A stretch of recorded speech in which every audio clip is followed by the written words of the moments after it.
I'm Sharon and welcome back to my channel for another installment of Violinmas. So for the 7 days leading up to Christmas, every day I will be posting a new bite-sized violin technique video so that you can practice every day during winter break and come into 2021 an upgraded musician. I feel like I was a salesperson there.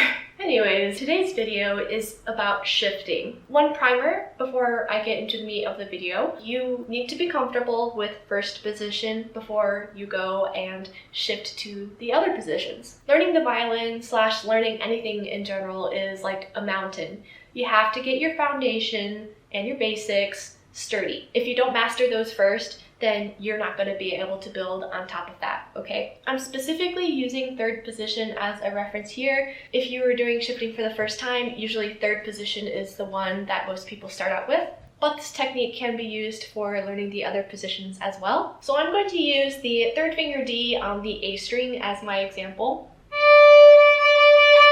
And let's say you want to shift from that third finger D to a first finger D in third position. They're the same note, so it's pretty easy to compare if the shifted version is in tune or not. So let's talk a little bit of vocabulary here. Let's say that the third finger in first position, we're going to call that the anchor note. That's because third finger in first position is something that you should be comfortable with, and it's your anchor that you can always go back to. With the anchor note, as you're shifting between the positions, that anchor note is going to be the same. So you see that the anchor is like the middle of both your first position and your third position. So it's going to be your third finger D, and it's going to be your first finger D. The tip here is that first you want to play the note in the position that you're familiar with, which is first position. And then you have that note in mind, so you can kind of sing it to yourself like, ah. Terrible singer, I know, but just imagine it in your mind. Okay, now that you have it in your mind, immediately shift to your third position and try to hit that note again, that same exact note. And if it's not quite in tune, adjust it, make it higher or lower, make it match the sound that you had in your mind. Then you can go back to first position and make sure that the note that you're hitting in third position is actually accurate.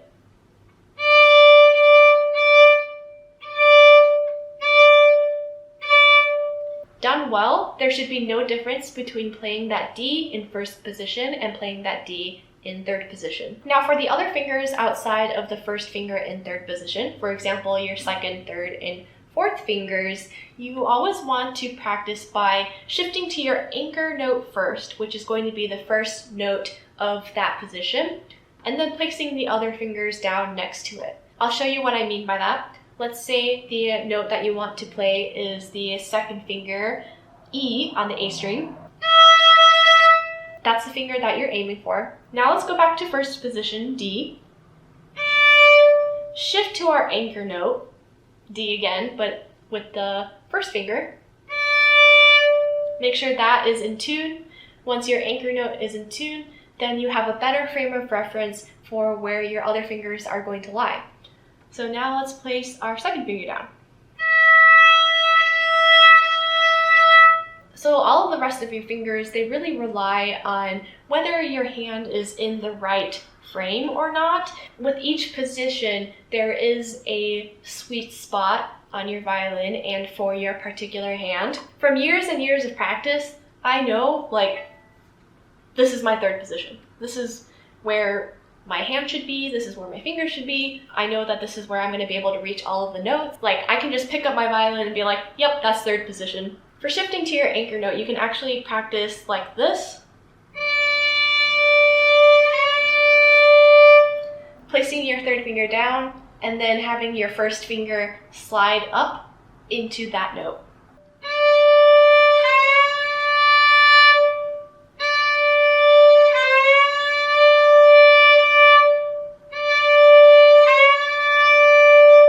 When you're shifting, your whole hand must move together as one unit. You should not be doing anything like this where you move your wrist up and then the fingers later, or you're moving your fingers first and then the wrist later. Your hand is not a snail, okay? And as you're moving up in the positions, your arm and your elbow is going to go over this way. It's going to go inwards towards you.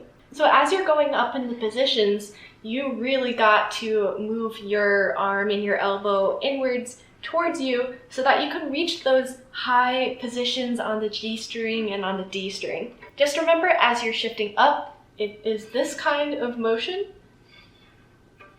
And another common problem that I see with shifting is with the left thumb. The left thumb is often really tense, and this is because people are like nervous about shifting, and then they're also trying to hold the violin up with their left hand. And I mentioned this in a different video. I'm not sure if I'm posting that first or if I'm posting this one first, but with your left hand, you should not be holding the violin up at all with that hand. You should be using the weight of your head to hold your violin down. So you should just be able to hold your violin up, no hands needed. Now that you know that you don't have to support the weight of your violin with your left hand, you should be more free with your thumb here. When you're shifting, your thumb is going to go from here to here so that it can support your other fingers here. Make sure that this knuckle right here, this one, is very loose. Otherwise, your thumb is going to get stuck here while the rest of your fingers try to shift upwards. And you don't want that because, like I said before, your hand and your arm move as one unit. And I would even practice that, just moving up and down like this. Alright, so that's it for this video. I could make a much longer video about shifting. There is quite a lot to it. So if you want that, please let me know. Hope you're all staying good, you're having fun. I'll see you for the next installment of Violinmas. Bye!